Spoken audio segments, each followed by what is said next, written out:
In the loneliest hours of the night, you learn that not all hunger can be satisfied with a hot meal.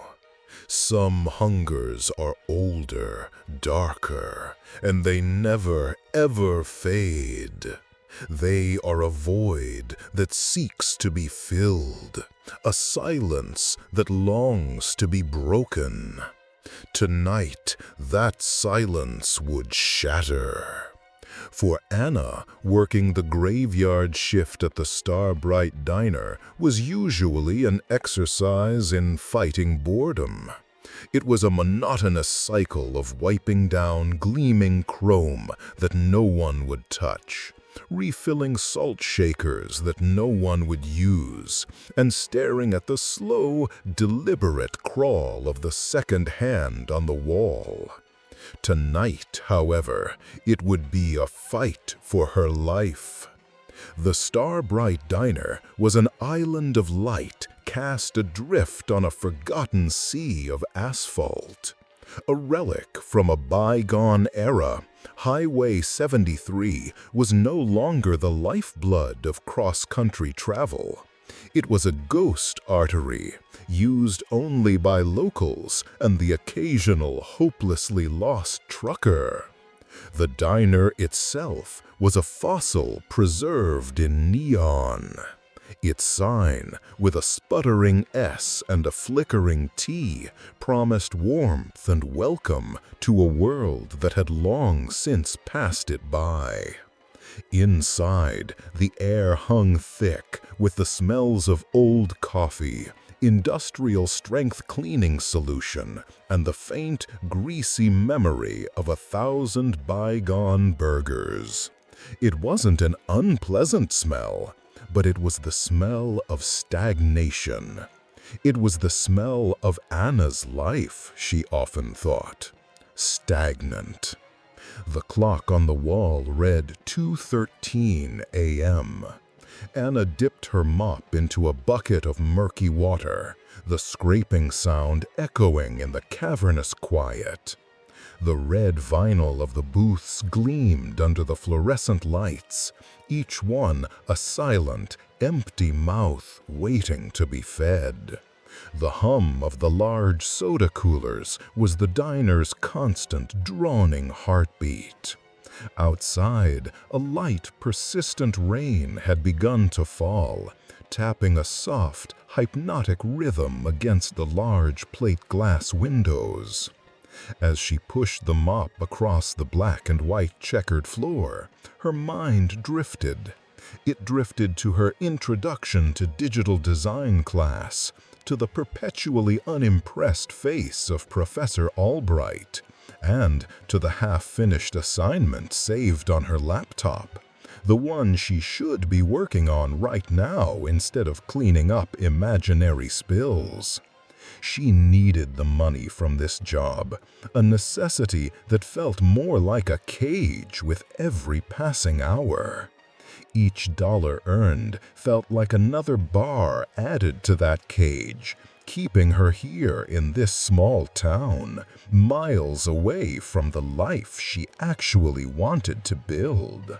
She sighed, leaning on the mop for a moment. Her reflection stared back at her from the darkened window, a ghostly, transparent version of herself superimposed over the rainy blacktop outside. 21, and already feeling worn down. She hated the way the uniform hung on her, a pale blue sack that smelled of fry oil no matter how many times she washed it. She looked at the empty booths again. Sometimes the silence was peaceful.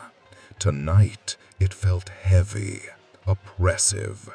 It felt like she was the last person on Earth, the sole inhabitant of a forgotten museum of chrome and linoleum.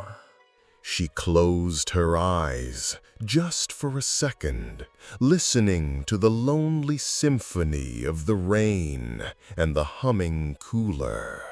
It was a sound she knew too well, the sound of waiting.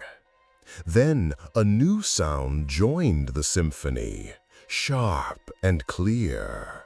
The small bell above the front door chimed. The sharp, metallic chime of the bell cut through Anna's thoughts, jolting her back to reality. Her head snapped up, her heart giving a little flutter of surprise. She hadn't heard a car pull in. A man stood just inside the door, shaking the rain from a long, dark overcoat. He was impeccably dressed in a style that felt decades out of place. A tailored suit beneath the coat, shoes polished to a mirror shine. He moved with a liquid grace that seemed at odds with the greasy spoon setting, gliding rather than walking to the counter and taking a seat on one of the red vinyl stools. He was a stark, elegant shadow in her world of bright, humming fluorescence. Anna automatically slipped into her professional persona, a shield she used to go through the long nights. She pushed a stray strand of hair behind her ear and approached the counter, grabbing a menu from its holder. "Welcome to the Starbright," she said, her voice a little too cheerful from disuse. "Table for one?" The man didn't look at the menu she placed before him. His eyes were fixed on her. They were dark, and in the harsh diner lighting seemed to absorb the light rather than reflect it. His face was a mask of pale, aristocratic features, all sharp angles and unsettling symmetry. For a moment, she felt less like a waitress and more like a specimen under a microscope. "Just black coffee, please," he said.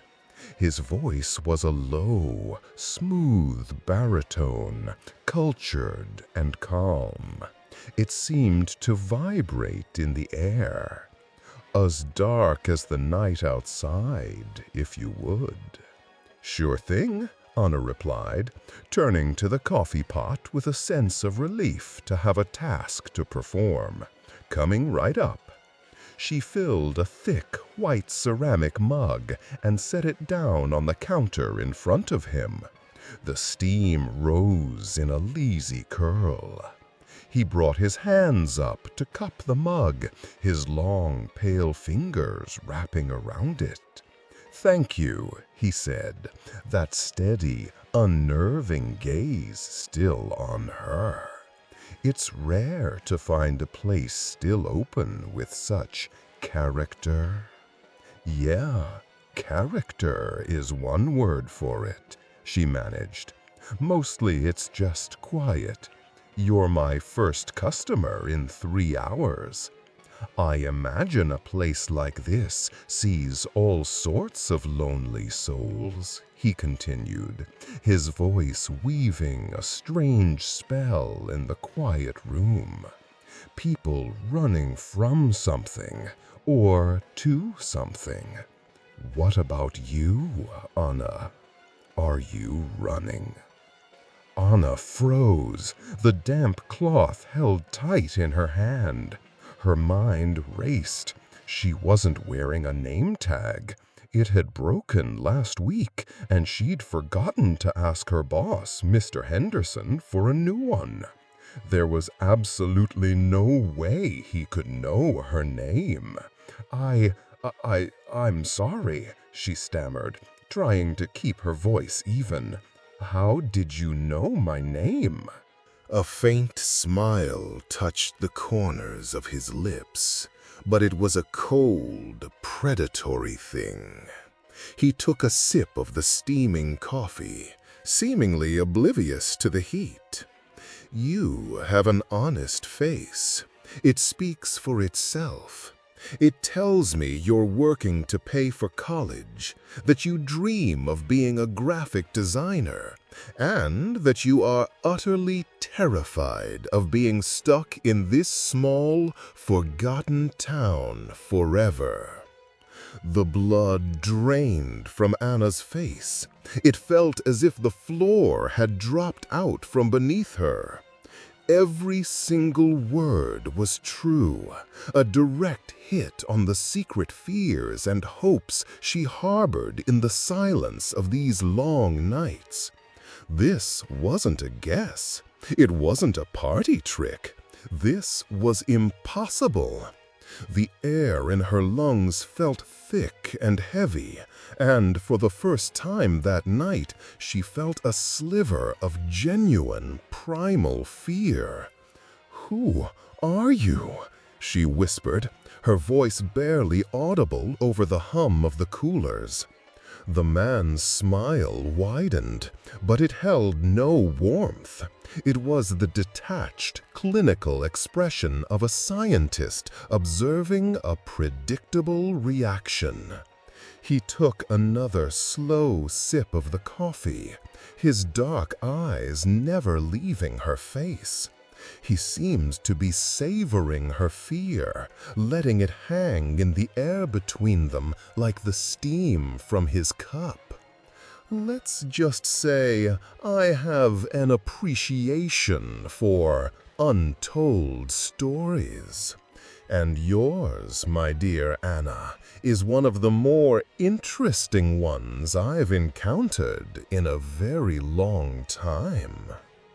Anna's mind, reeling from the shock, began to grasp for rational explanations. Is this a prank? A setup? Did someone from town put him up to this? But looking into his deep, unblinking eyes, she knew with a sickening certainty this was no joke. There was an ancient stillness about him, a predatory patience that felt chillingly real. Her instinct screamed at her, a silent alarm bell clanging in the depths of her soul. Her gaze fell from his face to his hands, which were still wrapped around the coffee mug.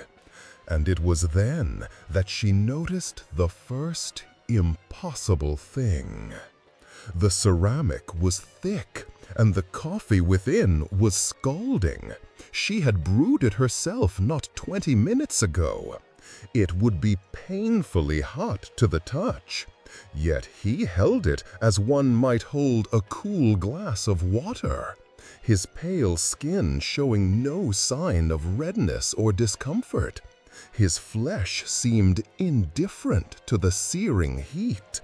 A cold prickle of dread traced a path down her spine. Her eyes, wide with a dawning horror, drifted upwards again, past his stoic face and towards the large, grease-free mirror that ran the length of the wall behind the counter. Mr. Henderson was obsessive about keeping it clean.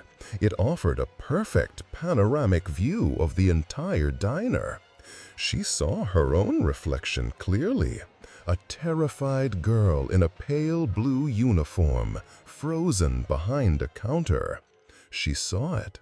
The empty red booths, the checkered floor stretching into the shadows, the silver napkin dispensers, and the steaming coffee pot from which she had just poured. She saw it all, every detail rendered in perfect clarity, except for one. The stool where the man sat was empty in the reflection. The mug appeared to be floating in midair. The air left Anna's lungs in a silent rush. The world tilted on its axis, the hum of the coolers fading to a distant roar in her ears. He had no reflection. The thought was so absurd, so utterly ripped from the pages of a forgotten penny dreadful, that her mind refused to fully process it for a beat. But the evidence was right there, reflected in the merciless glass. He was there, yet he was not. A solid, breathing void sitting right in front of her. I need to check on something in the back," she choked out, the words feeling clumsy and foreign in her mouth. It was the oldest, most pathetic excuse in the book, but it was all her panicked mind could conjure. She didn't wait for a response. She spun on her heel, her shoes squeaking against the linoleum, and tried to force a calm, measured walk towards the swinging door that led to the kitchen. Her heart hammered against her ribs like a trapped bird. Every instinct screamed at her to run, to flee, to get out, just get out. The swinging kitchen door felt 100 miles away. With each step, Anna expected to feel his cold hand clamp down on her shoulder, to hear his silken voice in her ear. The silence behind her was a physical pressure more terrifying than any sound could be. The only noises were the frantic drumming of her own heart and the squeak of her rubber-soled shoes on the floor. She finally reached the metal door and pushed. It didn't budge. Confusion warred with her mounting panic. She pushed again, harder this time, putting her shoulder into it. The door remained solidly shut. She never locked it during her shift. There was no reason to.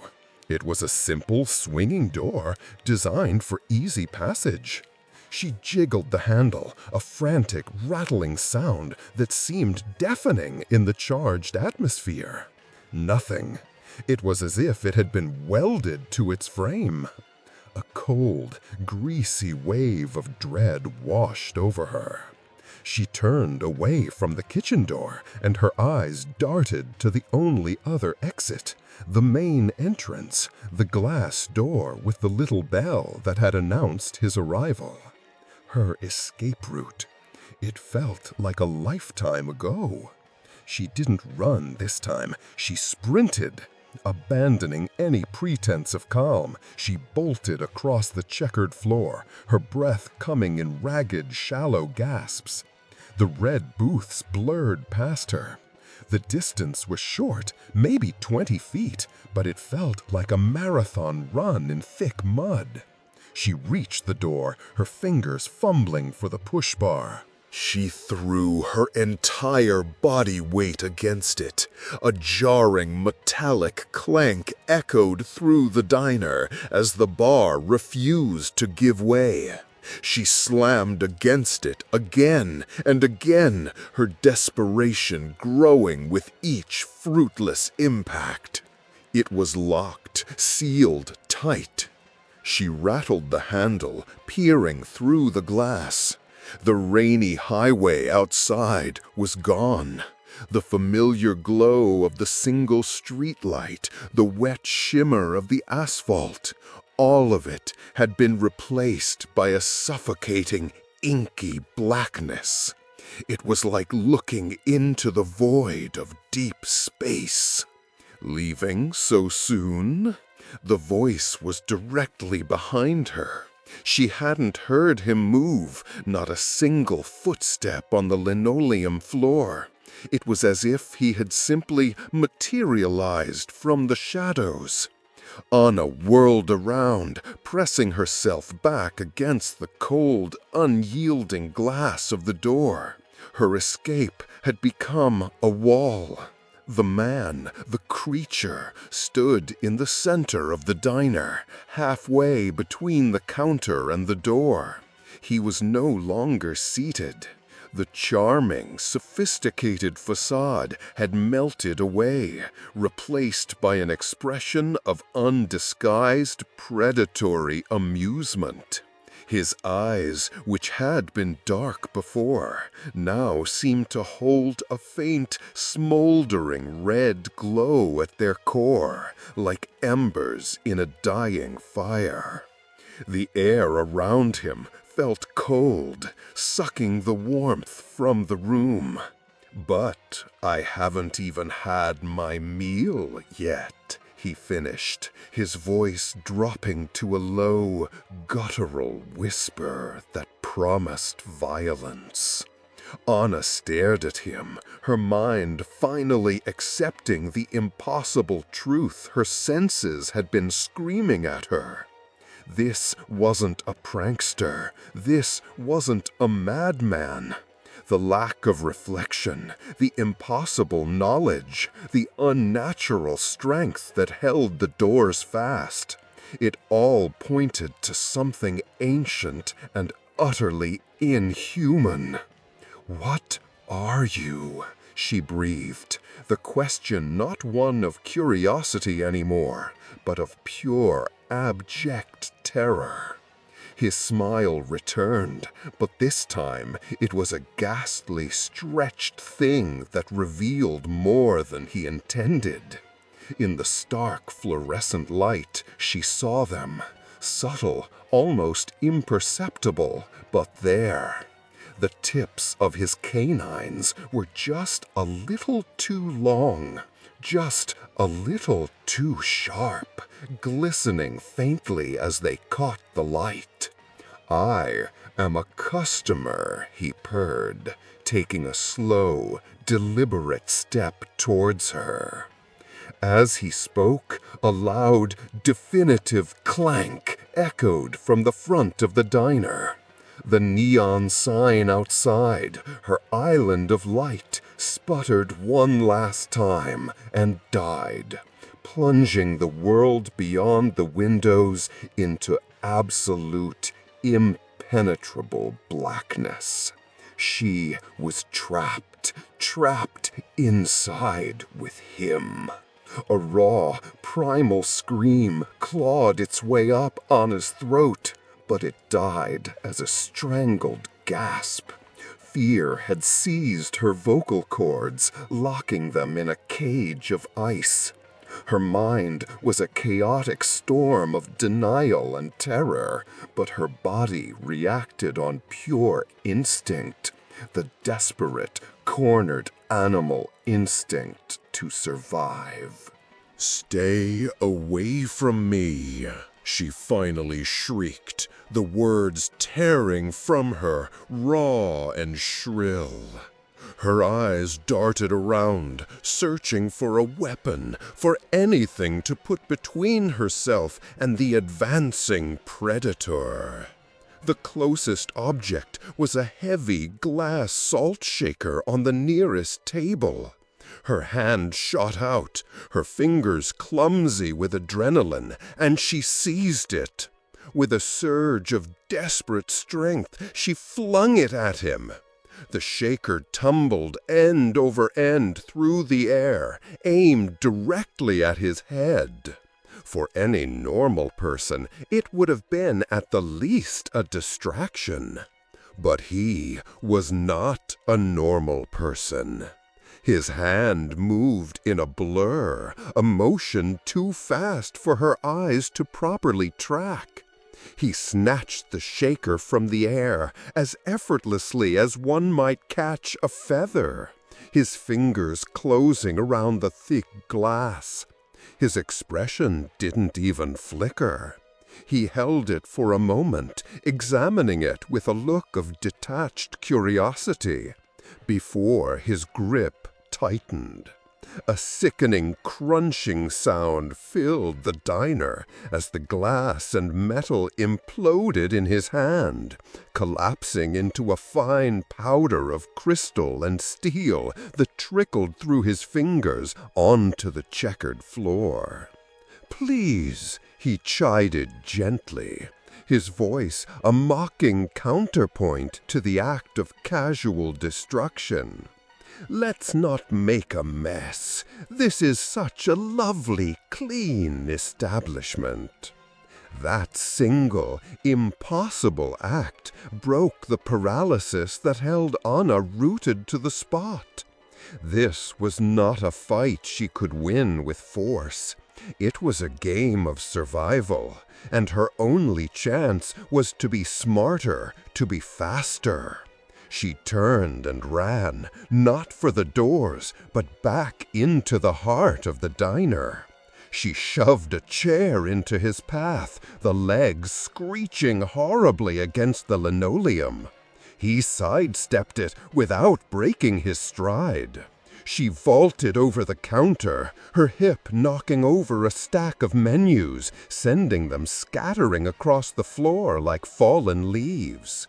She landed awkwardly on the other side and scrambled for the swinging door to the kitchen, the one that had been sealed before. This time, with a desperate prayer, she slammed her shoulder into it. It flew open. Relief surged through her, hot and immediate, but it was short-lived. He had allowed this. It was part of his game. She stumbled into the kitchen, a stark, metallic world of stainless steel counters and humming freezers. The air was colder here, filled with the smell of bleach and raw meat. Her hand closed around the first thing it could find, a heavy-bladed chef's knife, its handle worn smooth from use. She gripped it tight, the cold steel a meager comfort, and spun around, pressing her back against a large refrigerator. She was shaking so violently that the blade rattled against the metal surface. The kitchen, her workspace, had transformed into an arena, and she was the prey. The silence in the kitchen was absolute. The industrial-sized freezer hummed its low, monotonous song, a sound Anna had never truly noticed before, but which now felt like a funeral dirge. She held the chef's knife out in front of her, the blade trembling in her white-knuckled grip. Her back was pressed hard against the cold, vibrating metal of the refrigerator. She strained her ears, listening for any sign of him, a footstep, the creak of the door, anything. There was nothing. "Such fire in you," his voice whispered, and Anna jumped, whirling around. The voice had come from her left, near the dishwashing station, but there was no one there. "You have the heart of a survivor," it continued, now seeming to echo from the dark pantry on her right. "It makes the blood sing, so much more flavorful." She was a mouse in a maze, and he was the cat, unseen, everywhere at once. She backed away, crab-walking along the stainless steel counter, her eyes darting into every shadow. The long, empty kitchen felt both vast and crushingly small. Then he was there. He wasn't standing in the doorway. He was simply there, by the deep fryer, as if he had stepped out of the shadows themselves. He watched her, a predator assessing its cornered prey, his faint, cruel smile back in place. "A knife?" he said, his tone one of mild disappointment. "How pedestrian! Do you truly believe that will help you?" All the terror and rage swirling inside Anna coalesced into a single desperate act. With a choked sob, she lunged forward, thrusting the knife toward him with all her might. His movement was a liquid, effortless blur. Her wrist was caught in a grip of iron before the tip of the blade was even halfway to him. The cold of his touch was immediate and shocking, a deep, grave-like chill that seemed to sap all the strength from her arm. He held her wrist easily, his fingers like steel bands, completely immobilizing her. She struggled against him, but it was like pushing against a marble statue. He brought his face close to hers, his dark eyes boring into her own. She could smell the faint, earthy scent of damp soil and something ancient like a forgotten tomb. "The rabbit bears its teeth," he murmured, his gaze dropping to the useless knife in her hand. "Admirable, but futile." With a casual, almost lazy twist of his hand, he wrenched the knife from her grasp. It clattered to the floor, the sound sharp and final. Her last weapon was gone. Hopelessness washed over her, a black tide threatening to drown her. This was it. He had her. There was no escape. And in that moment of absolute despair, as he held her pinned with his icy grip and his victorious eyes, a memory sparked in the darkness of her mind.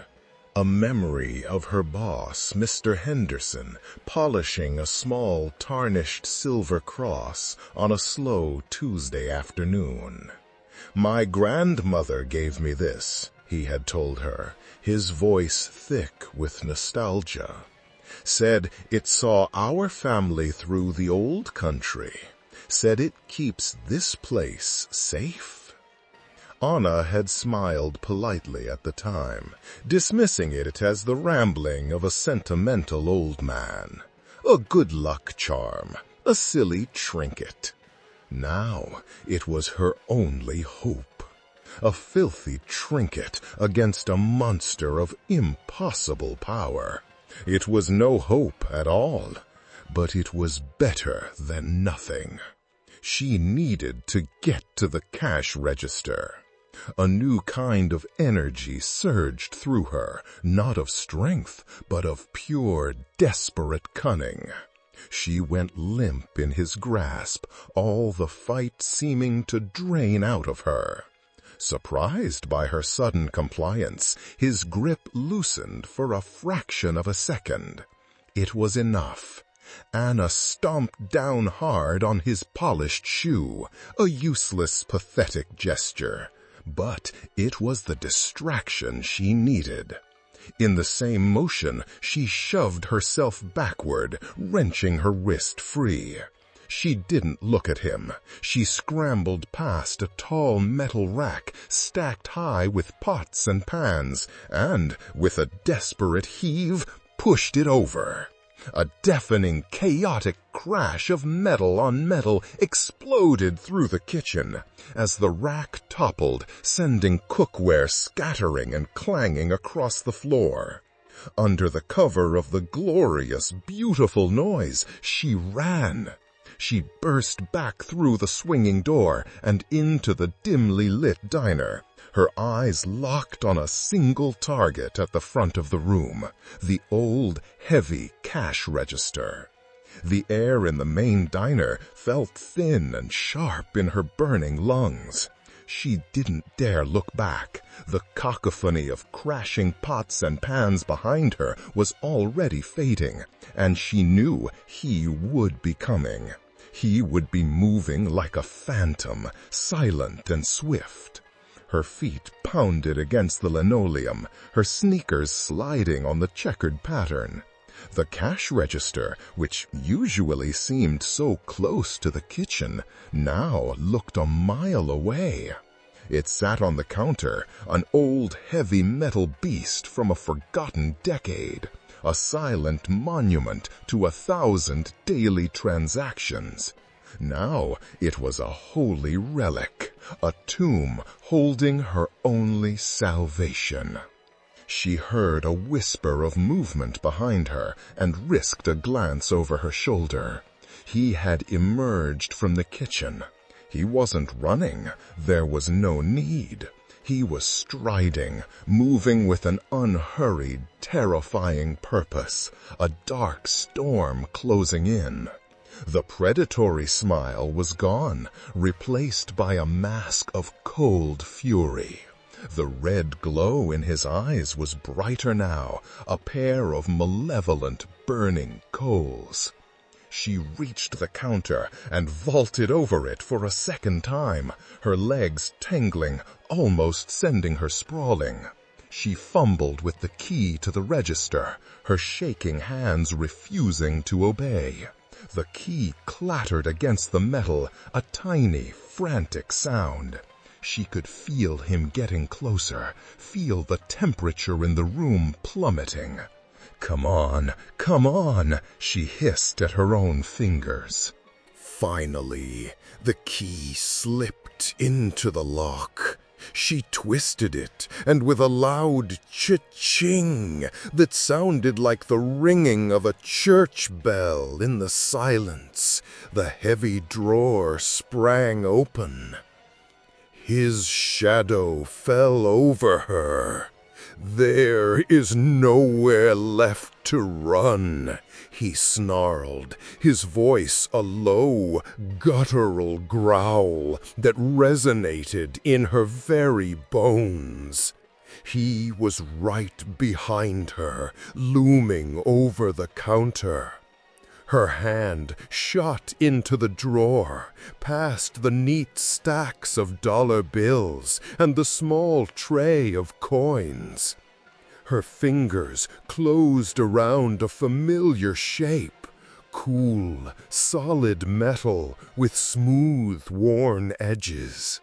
She pulled it out. The silver crucifix was small and simple, tarnished with age. In the dim light of the diner, it seemed to absorb what little light there was, looking dull and powerless. For a heart-stopping moment, she thought it was just a piece of metal, a fool's hope.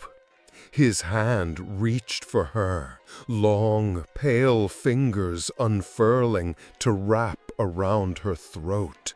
As his skin was about to make contact, she thrust her hand forward, clutching the cross like a dagger, and pressed it hard against the back of his advancing hand.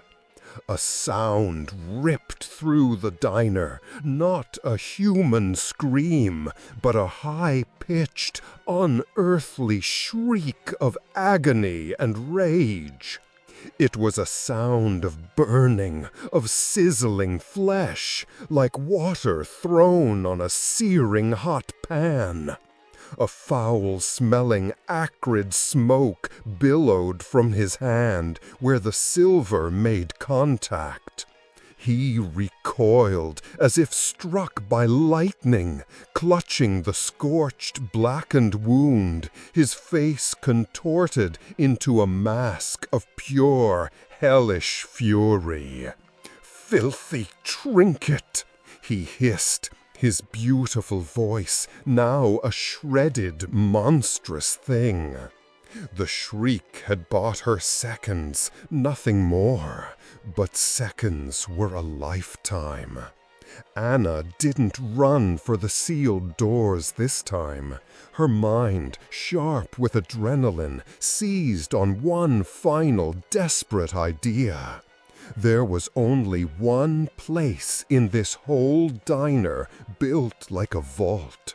A place cold enough, solid enough to maybe, just maybe, offer a real sanctuary. She scrambled out from behind the counter and ran back towards the kitchen, towards the very source of her recent terror. He was momentarily blinded by pain, giving her a precious head start.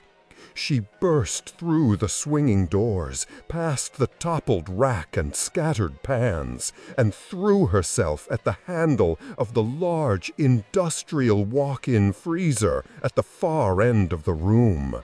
She wrenched the heavy, insulated door open, a blast of frigid air hitting her like a physical blow.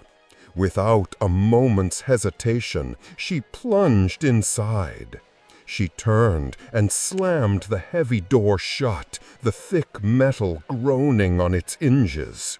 Her trembling fingers found the large, clunky latch on the inside, and she threw it home. A heavy, definitive thud echoed in the confined space, and then silence. She was plunged into absolute darkness and a bone-chilling cold. She sagged against the door, her breath clouding in front of her face. The only sound was the frantic, desperate hammering of her own heart. She listened, straining to hear anything over it. For a moment, there was nothing. A blessed, perfect silence. Did he leave? Did I actually? Bam! A thunderous metallic blow slammed against the outside of the door, making the entire structure. She cried out, scrambling backward, deeper into the frozen darkness. Bam! Bam! 2 more blows, each one more powerful than the last. He was angry. He knew where she was.